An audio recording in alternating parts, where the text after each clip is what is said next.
Goals. My two goals are, number one, I want you to be able to see yourselves as part of a community of transformation. And I want to tell you a little bit about how Sensor can help bring you there. But you and of yourselves, you, the Hawaii group, are really, I think, kind of like on the cusp of really making a huge transformation. So I'm trying to want to get, my goal is to kind of have you think about yourselves in that way. My second goal is to tell you a little bit about Sensor, because I think there's a lot of new people who don't know about Sensor here to any degree. Who's new to Sensor here? Okay, so I'll spend a little bit of time, but I want to do it in context of thinking about yourselves and thinking about your connections to Sensor, and at the same time, I want to tell you a little bit about the National Academy of Engineering's Grand Challenge Scholars Program. So Sensor and the Grand Challenge Scholars Program, not just the challenge itself, but the program, all work to help students learn. And what you're doing here fits so nicely into everything that nationally we're thinking about in terms of real progressive student learning. So I'll get started. Good. How do we play this? I'm not a PC person. Where? I don't see the slide. Right Oh, there. there it is. Okay, and then, okay, great. Next slide. So it's about these communities of transformation, and it's about you. And I'll try to do this actually really fast. I'm a pretty fast talker to begin with, so I'll try to get this all done. So we have a combined goal, right? Our combined goal is about student learning. And it's not really about student learning just to acquire information, but it's about being able to do something with that information. So I really like this. We must teach the content and skills and the values of our society by creating diverse opportunities for our students to really practice being good citizens.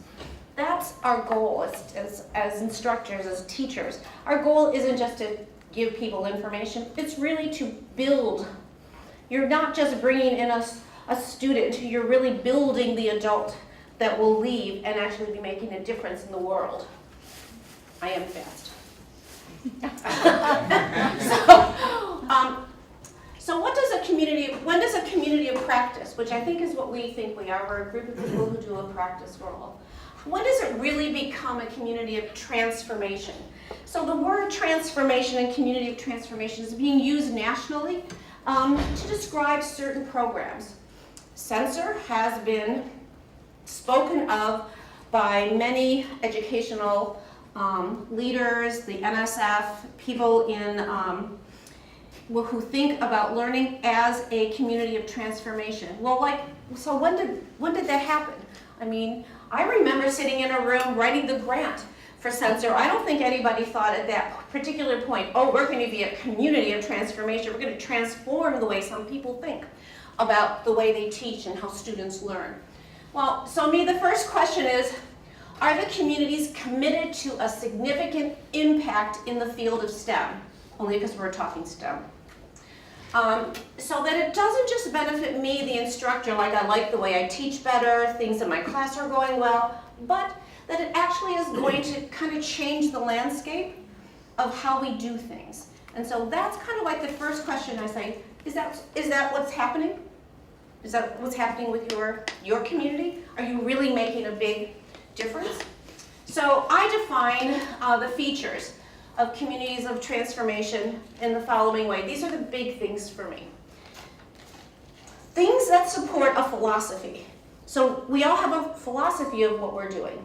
So when I think about Sensor, I think, well, the philosophy of Sensor really is the theoretical basis of when you take something which isn't maybe as interesting as a student thinks it is, and you associate it with something which is very interesting, you then kind of go ahead and increase their interest. It's an educational theory of William James. It's something that we think about in terms of theory of how to get people motivated to learn.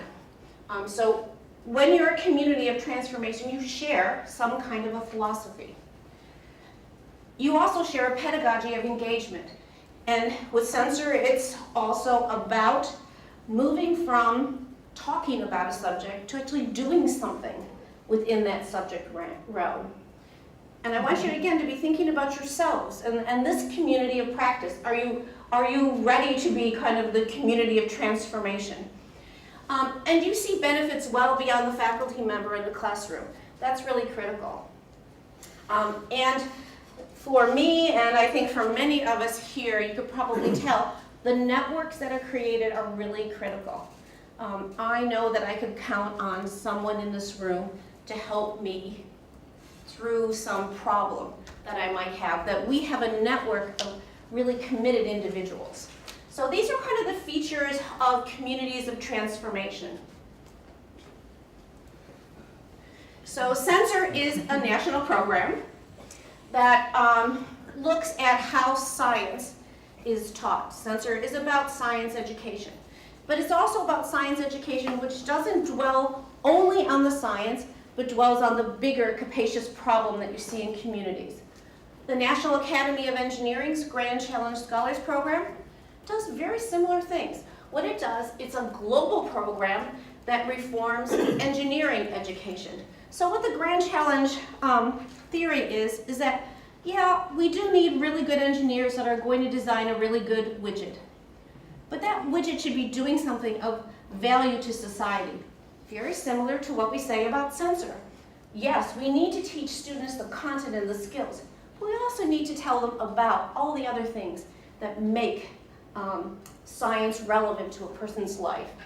So those are the things between Sensor and the National Academy of Engineering's Grand Challenge Scholars Program. Again, I want you to be thinking about yourself. This is really about where do you see yourselves in transformation. So communities of transformation have very similar histories. So they start off local. Actually, I think Sensor really started when we started thinking about how we're teachers teaching subjects in a way that really got students excited. So I did this experiment once with teaching a course on cancer, teaching a course in cell biology. I taught the same stuff. Cancer is cell biology, right? I taught AIDS or I taught immunology. Immunology hard. Immunology really hard. But if I put it in context of something which is relevant, something that has meaning, will they know it better? Will they know it deeper? Will they be more engaged in learning? I can absolutely tell you more students sign up for the class when you teach a course on cancer versus teaching a course in cell biology. So you have to integrate these things. And it starts out local, and then it goes to something else. So if I think about some of the things we were doing with Tom Wood at George Mason, we start out with a course, and we said, well, this is kind of cool. Let's start out with a program. That program grew, and then it became a college within the university. And really, if you think about what we do as a community of practice around science education, it's now much more than just even a college. So the histories start kind of local, and then kind of go global on you. Communities face the same challenges, especially the challenge of interdisciplinary thinking. For me, communities have different models of faculty for teaching and getting credits for it. These are all big challenges we have to figure out. So the history is that we all are kind of struggling with very similar things. If you team teach a course, you bring someone in with a different expertise than you have, but yet you all need to get credit for what you're doing. So those are the really kind of challenges that you have. Communities, for us, all use active learning, participatory learning, service learning is part of all of this, and we all rely on our networks. Sometimes the things that we do are different, and other people in our institution are kind of confused by it, or they are kind of, it's different. Because it's different, it doesn't mean that what they're doing is better or worse, but you struggle with being kind of like the outsider within your institution. And so these networks become really, really important. You think about Sensor, the West, we have a Sensor Innovation Center for New England, and we talk about kind of reinforcing each other. We know we're doing the right thing by active learning, but yet sometimes you need your networks to go through. So these are all kind of the histories that communities of transformation go through. So I think about our obligation. I always kind of go back to like, why am I spending my life at a university and doing the work that I do? It's because we're kind of agents of change. If you think about what you do, every time you learn, you change. And hopefully every time if you're a faculty member, you're teaching, you're helping to make change happen at your institution. I think that it's really important to be thinking about responsibility. My students are very gifted. Your students are probably very gifted. Now they have a responsibility with that gift.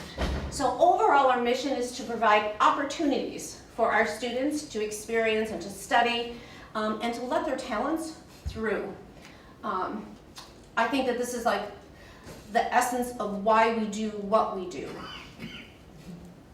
So I'm putting it in context. I would like to embed the goals of both Sensor and the National Academy of Engineering's Grand Challenges and your community of practice or community of transformation, depending on how you view yourselves and if you're on a trajectory to make a huge transformative impact in Hawaii. I call it as form follows function. Form follows function, it's a great biology, but it also means that if I want students to be involved and participate, I have to have the pedagogies out there. I have to give them the methods to be active, to be engaged in learning. So I'm putting this stuff just in context of, I can't lecture to my students and then ask them to be responsible citizens and be very engaged. If I want them to be responsible citizens and very engaged, I gotta let them, I have to give them the opportunities to go out and do it. Okay. So let me just go through a couple of the ideals. I wanted to do this because I know there's some people who didn't really know like what Sensor really was about. So if you think about the Sensor ideals, here are the Sensor ideals. We connect science and civic engagement by teaching through complex, capacious issues, unresolved issues, but issues that are really relevant to the students. And what I did underneath here, and you're very happy to have the slides, is this is also at the heart, not the heat, but the heart, of the 14 grand challenges in engineering. This is what the grand challenges are about, those capacious issues. Students need to put scientific knowledge and science methods to use. Well, that's our service learning part of the program, right? You do it as well as Sensor and everyone else. So reveal the limits of science. Revealing the limits of science is kind of important because science doesn't actually answer every question. So it's good to have interdisciplinary thinking in the classroom, and that also is something that the grand challenges are requiring. And to show the power of science, I just consider that research and evidence. I told you I can do this fast. Another of the ideals of Sensor is that we conceive of intellectual projects as practical and engaging the students from the very start. I always used to say, I don't want to let students into my world when they're seniors. I want to let them into my world when they're freshmen. You know, why was it those first few years when I was a faculty member, I always waited until I knew exactly who that junior going into the senior year was and let them do work in my lab, the very best. Well, that was actually silly. I really should have taken that B student as a sophomore and really tried to get them involved, right? So we want them right from the very beginning to get involved. We want them to, again, look at a problem, not just the surface of the problem, but really what's deep underneath it. And that's really, again, part of that interdisciplinarity. And locating the responsibility, the burdens and pleasures, we call, of discovering their work as a student. So part of this is mentorship. I mean, we need to help our students through real mentorship. Okay. So here are the 14 grand challenges. Amy was very nice. On the very first day, she put them up. And I just looked at 2 of them, which happened to be really involved with water, although nitrogen cycle could be, even carbon could be. So there's a lot of them. These are the engineering grand challenges. You fit right into this through your focus on water. And they all require a few things. I think it's the next slide, hopefully, yes. So here are the elements of the Grand Challenge Scholars Program. If a school is going to be called a Grand Challenge Scholars School, which is a community of transformation, they have to have the following 5 elements. They have to have hands-on projects or a research experience. And I want you to think about yourselves again. You have to have an interdisciplinary curriculum. I love this because I'm a dean of arts and sciences, so how cool is this? And I work with my engineering dean all the time. So what we do is we say, okay, you're talking about this engineering subject, bridges. I made that up. Bridges. I can tell a story about how bridges have transformed communities, or I can talk about how bridges have changed the agriculture of a particular area. So the engineer should know more about bridges than just what the bridges are built of. They should know what the bridges are going to do. And we do the same thing. When we talk about history, we'll have a history book, and we talk about what was the engineering like, what was the science like behind it. You know, we don't live in a world that's just history. We don't live in a world that's just engineering, and we certainly don't live in a world that's just science. All of these have to be thought about in concert. So interdisciplinary curriculum is really kind of fun. I can tell you what I'm doing right now on my campus. I've got 4 groups of 2 faculty each, one from engineering or science, because the Grand Challenge Scholars is for scientists and engineers, and my liberal arts and humanities faculty. We paired one from each, and each one is integrating a piece into the other's course. That's helping to broaden my faculty, and they're also helping to broaden the students as well. Entrepreneurship, preparing students to translate their good ideas and get it to market. So the Grand Challenge Scholars Program requires some way of getting students to think about, gee, I have a good idea, and what do I do with it? How many good ideas just get like lost on the vine? And you know what? Maybe they don't have a good idea. They might not for years and years, but at least they ought to know a little bit about how to get a good idea in the future a little bit farther. So, because sometimes they don't, you know. There's a global dimension to this, developing a student's global perspective, which is necessary to really look at a grand challenge.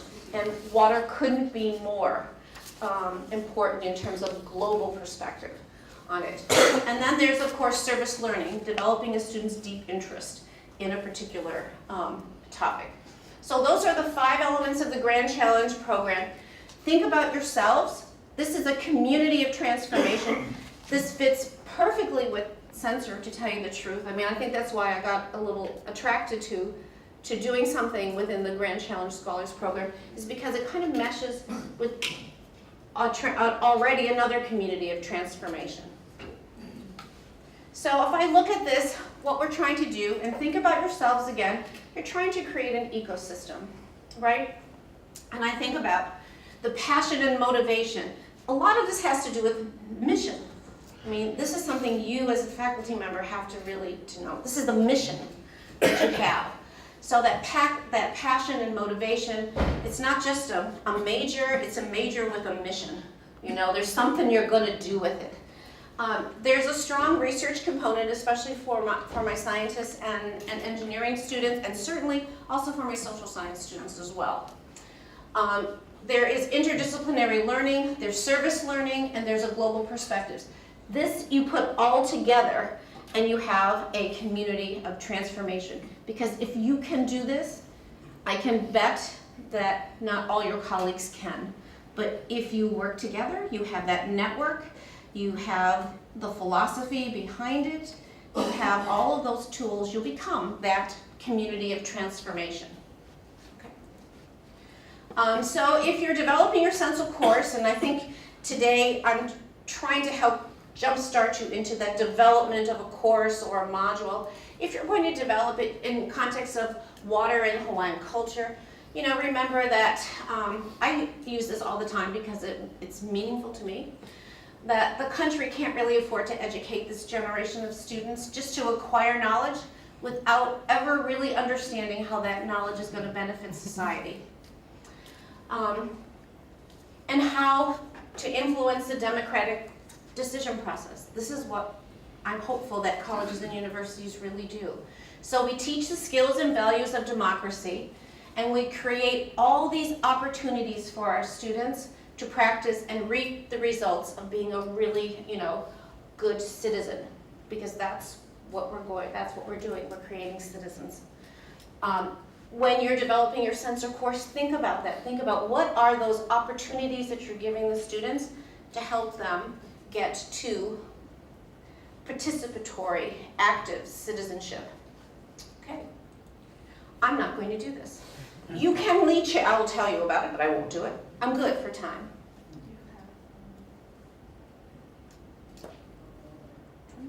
Oh, okay, I guess I will. Too early. You can do this, you can lead change on your campus. It's something that, that requires you to think strategically about how you're going to take your community of practice and become that community of transformation. So leading change on campus is sometimes a pretty political kind of arena.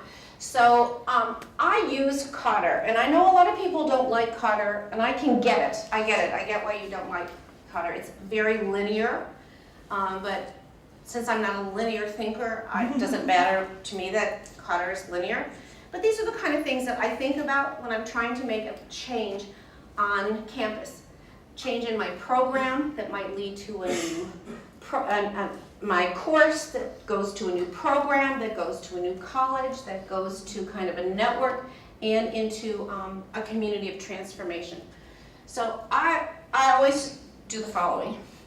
I try to denote a sense of urgency. Not overreact, but an urgency. Something that says, hey, this is what other people are doing, and they're very successful at it, and it's very helpful. Or I could identify a really major kind of opportunity, or I can create a case study for them that might help them see that a change is going to be very beneficial. So when I use urgency, probably I'd like to, lowercase urgency, but have there be a reason that you want to make this change. There's got to be a reason that you want to go from the way things are taught now to a national community of transformation program. There's got to be a reason. You want to create a guiding coalition on campus. So I put together people, some with power, some without, some who are like cheerleaders and some who are not. And it's really important to have the not cheerleaders on the team. Assemble the group and put them together and have them try to get to know each other and respect each other as a team. When we started a new college at George Mason, I was lucky enough to be involved in the very beginning. And I remember the provost coming to me, I was just tenured or something, and he asked me to do this project. And then he introduced me to a colleague who was in the English department. Now I was in biology and he was in English, and we didn't know each other at all. And somehow for the next year we were going to have to work together to create something. Spend the time to know and learn to respect the people who you are on a team with. Figure out what each one of them is going to bring to the table. We had great trust in each other because we knew each other. And I think that is really important when you're creating this guiding coalition. Okay. Develop a vision and a strategy. So I like to think about I have a dream. If this worked out, I have a dream. This is what something would look like. This is what we would be able to do. And that's very inspirational. I mean, just read a couple of great letters and you'll be very inspired. And I think that's what you do on a campus. You have the vision and you tell people about the dream. You communicate this change. And so what we also know is that communication, even though you think you're communicating, you probably are not communicating enough. That communication is one of the big stumbling blocks. So, someone said, well, didn't you get that email? It's like, yeah, I did. I kind of thought about it for, 30 seconds. So you need to communicate in different ways consistently over time. If you're going to make a community of transformation happen, it's not about a newsletter or not about an email. It's about many different modes and doing it consistently over time. It can't happen without. Even when you think, and I can swear to God, I always thought, well, I let everybody know I was being obnoxious maybe, and it's like, no, you actually didn't communicate enough, but it's communicating through different modes. Videos are a beautiful way to communicate. I think I'm done with that change. Okay, so empowering a broad base. All this really means is, avoid making winners and losers. When you create something new, for some reason it means to the people who are closest to it that what they're doing isn't actually as valuable. Okay, so you have to know that that's what they're thinking, and you have to work around. You have to empower all the people around it, whatever that change is, and generate short-term wins. I like to celebrate all the time. Little wins, celebrate. Big wins, really celebrate. Just celebrate these, short-term wins. So consolidate means just to take one change and leverage it for another change. That's all it really means. And then anchoring it into new approaches in the culture is really hard. And there's nothing you can do except time on task. This is sometimes years before you enculturate it. But when you do, you've really made a big change. So when we're thinking about